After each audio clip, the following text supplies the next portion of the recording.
kalau di Al-Quran tidak diterangkan umum dan khusus Ya tadi. tidak ada, nggak ada ini Makanya Syafi'i ini. ketika kemudian memahaminya secara tekstual, bisa salah. Ya salah.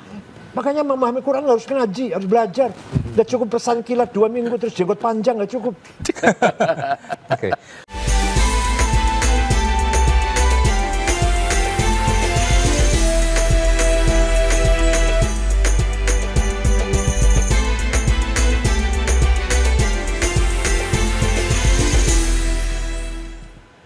Assalamualaikum warahmatullahi wabarakatuh. Kita berjumpa lagi di Ayat-Ayat Langit. Saya Latif Sregar dan bersama dengan Ustadz Khairul Alam dan Bung Aiman Wicaksono. Assalamualaikum. Waalaikumsalam. Waalaikumsalam warahmatullahi Ya. Ayat-Ayat Langit with Profesor Dr. Kiai Haji Said Agil Sirot. Sudah bersama kita Buya Kiai Haji Said Agil. Assalamualaikum Buya. Waalaikumsalam warahmatullah. Ya, umat Islam di Indonesia menjadi umat Islam terbanyak di seluruh dunia. Dan di Indonesia mereka terbagi-bagi dalam sejumlah organisasi. Tapi semuanya dipersatukan oleh Ahlus Sunnah wal Jamaah. Apa itu Ahlus Sunnah wal Jamaah? Kita akan tanyakan langsung kepada Buya. Buya, Ahlus Sunnah wal Jamaah itu sering disebut orang untuk mempersatukan umat Islam di Indonesia. Apa sebetulnya makna dari Ahlus Sunnah Secara wal Jamaah? literlek, bismillahirrahmanirrahim. Secara literlek, Ahlus Sunnah, kelompok umat Islam yang berpegang teguh dengan sunnatul Rasul sallallahu alaihi wasallam, wal jamaah, dan dengan mayoritas umat Islam, mayoritas jamaah. Jadi selalu menjaga suara mayoritas sejak dulu, bukan hanya sekarang. Nah, lama-lama menjadi madhab yang punya ciri khas sendiri, baik di dalam syariah maupun dalam akidah dan akhlak, punya ciri sendiri-sendiri itu. Dalam syariah, saya ingin menyampaikan versi syariah menurut Ahlus Sunnah wal Jamaah. Suatu ketika ada gubernur Transoksania namanya Abdurrahman Al-Mahdi, kirim surat pada Imam Syafi'i. Imam Syafi'i itu nama lengkapnya Abu Abdullah Muhammad bin Idris bin Abbas bin Uthman bin Syafi' bin Musayyab bin Ubaid bin Abdul Yazid bin Abdul Muttalib. Jadi ketemu dengan Nabi Muhammad di kakek Abdul Muttalib. Lahir di kota Gaza, Palestina tahun 150 Hijriah, wafat di Dusun Fustot, Kairo, Mesir tahun 204. Jadi usianya hanya 54 tahun. Setua saya 70. Nah, isi surat itu bertanya si gubernur ini, Syekh, bagaimana cara memahami syariat Islam yang benar? Imam Syafi'i memanggil muridnya, namanya Robi' bin Sulaiman Al-Muradi. Robi, sini bawa kertas, bawa pulpen. Ayo kita naktub arisalah. Ayo kita tulis surat untuk membalas pertanyaan gubernur. Imam Syafi'i mendikte, Robi menulis. Akhirnya surat itu berjumlah 300 halaman. Yang sampai sekarang terkenal dengan Ar-Risalah lil Imam Asy-Syafi'i. Jadi kitab Risalah itu dulunya surat, memang surat Risalah itu. Risalahnya surat. Itu 300 halaman sekali kirim atau sekali kirim, berkali-kali? sekali kirim. Okay. Ya, menjelaskan bagaimana. Nah, kemudian lama-kelamaan itu surat Syafi'i menjadi pedoman, ya, metode manhaj istimbat wal istidlal, metode bagaimana memahami syariat Islam dari Quran dan hadis. Namanya ilmu usulul fiqh.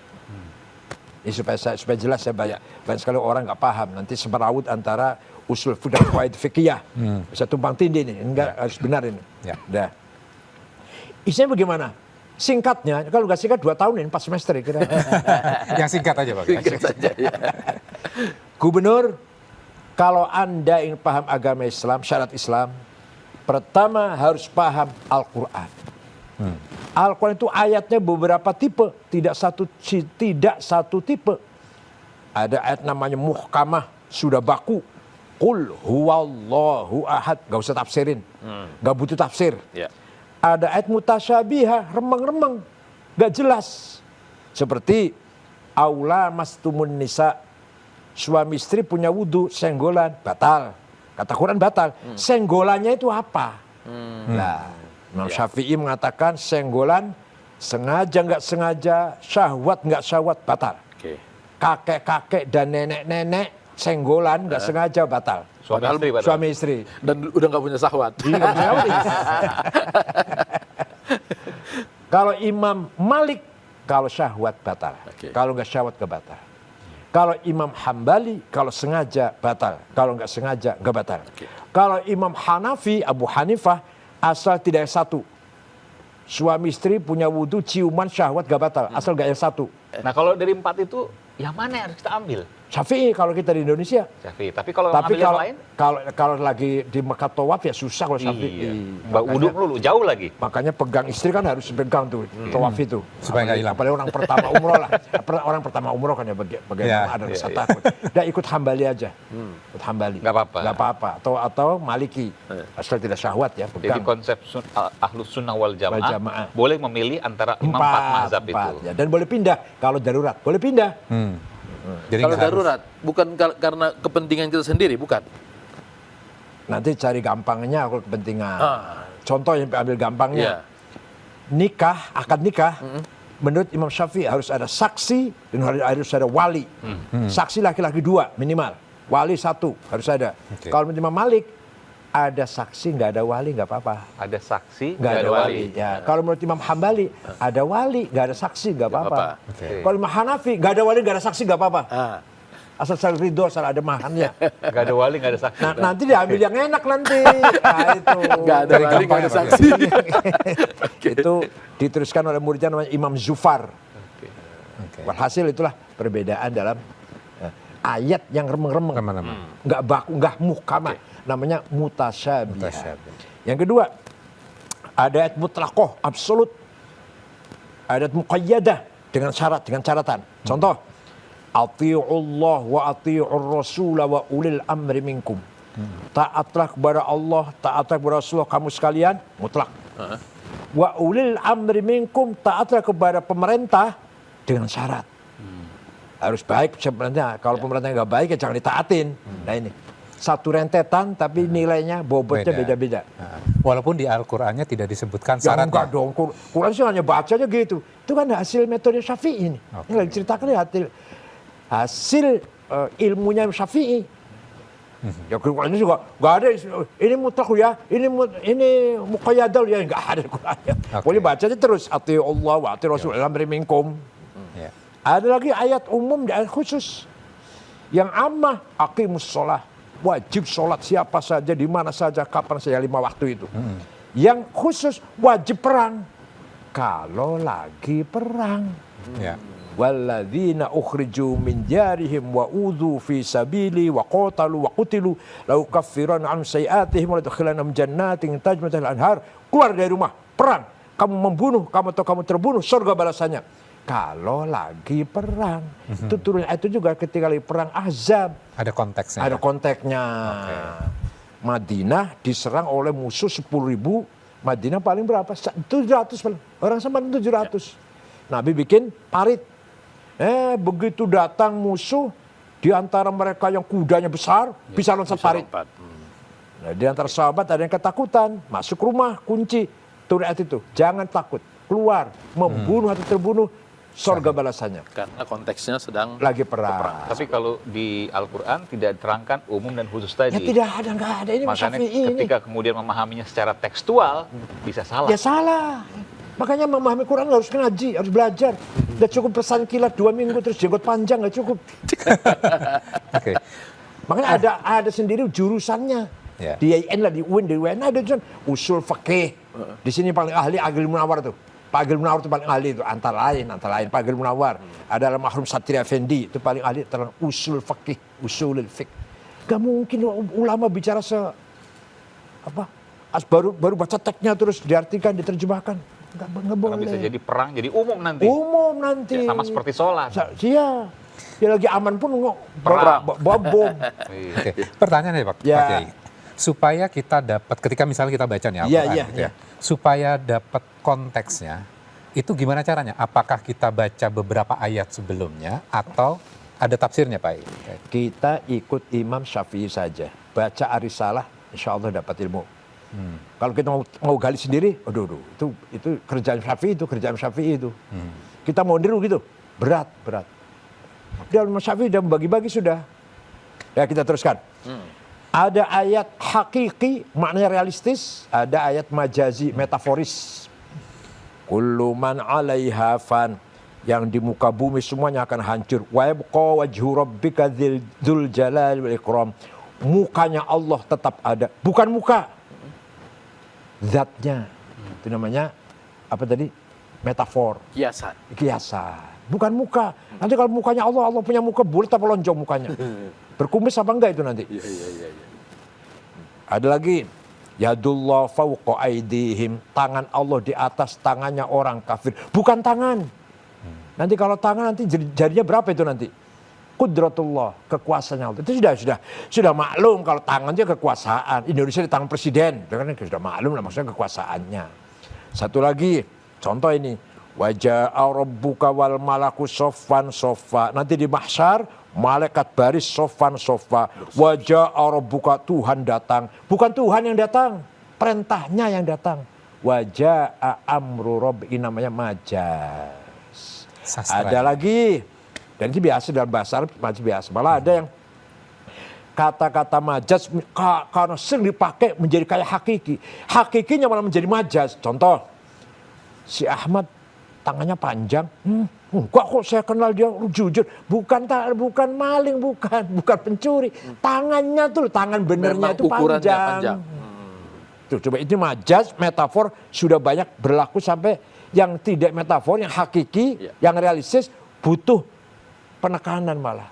Si Ahmad itu kepalanya besar tuh. Enggak kok saya bergaul, dia enggak sombong. Kepalanya, kopiahnya tuh nomor 12. Sampai gitu sampai. Yeah. Karena begitu tangkap, orang pasti metafor yang dimaksud. Karena sudah saking terbiasanya. Okay. Tangan Allah, muka Allah, Allah datang. Terus sudah menjadi omongan biasa lah. Oke. Ahlus sunnah, ahli sunnah, orang yang mengikuti sunnah Rasul. Jadi apa yang dilakukan oleh Rasul, apa yang dikatakan oleh Rasul, itu yang kita ikuti. Kenapa kemudian harus ada lagi risalah menjelaskan Quran dan hadis itu? Nanti. Belum selesai belum. Ini baru poin pertama ini nanti belum. Ada lagi ayat nasikhoh dan mansukhoh. Ayat yang mendelit dan ayat yang didelit. Quran sudah, itu Quran. Suratnya Syafi'i ini. Kalau sudah paham Quran tidak cukup. Disurat kepada gubernur. Abdurrahman Al-Mahdi gubernur namanya. Kalau sudah paham Quran belum cukup. Harus paham hadis. Hadis ada mutawatir yang tidak mungkin salah, tidak mungkin bohong. Ma la yuhtamalu fihil kidz wal khata'. Rawahu jam'un an jam'in. Karena yang beritakan itu umat dari umat. Nggak mungkin salah, nggak mungkin bohong. Yang kedua masyhur, terkenal. Yang ketiga aziz, baik. Yang keempat ahad, individual. Kenapa harus hadis? Nah ini kenapa? Karena Quran sangat global. Quran memerintahkan sholat, aqimus sholah, aqomus sholah, aqimis sholah, yuqimunas sholah. Dengan redaksi yang macam-macam itu, 60 kali barangkali, 62 kali. Tapi Quran tidak menjelaskan berapa kali sholat itu. Namanya apa sholat itu. Di Quran nggak ada. Gerakannya seperti apa? Oh, itu apalagi. Namanya saja tuh nggak ada. Nggak ada subuh, asar, nggak ada. Zuhur, asar, maghrib, isya, subuh. Nggak ada. Dan 5. Sholat itu 5 kali. Nggak ada. Adanya di hadis. Furidat alaikum khamsu maktubat. Al-zuhur, wal-asr, wal-maghrib, wal-isya, wal-fajr. Diwajibkan kepada kamu sekalian orang Islam 5 kali sholat. Di Quran nggak ada tuh sebutan 5 kali sholat, nggak ada. Di Quran adanya wajib sholat. Kalau nggak sholat, neraka sakor, neraka well, ancaman neraka itu. Tapi nggak menjelaskan berapa kali sholat, namanya apa. Nah, hadis menerangkan 5 kali. Namanya zuhur, asar, maghrib, isya, fajr. Jadi nggak bisa meninggalkan hadis. Kalau hanya berpegang Quran saja, nggak tahu namanya sholat. Nggak tahu berapa kali sholat. Nah, sudah Quran, sudah hadis, kata Imam Syafi'i dalam suratnya kepada gubernur, belum cukup. Akal harus dipakai. Kalau tadi tek ya, Quran hadis tek lah, tek yang sakral, yang muqaddasah. Akal cukup. akal ada dua. Akal kolektif dan akal individual.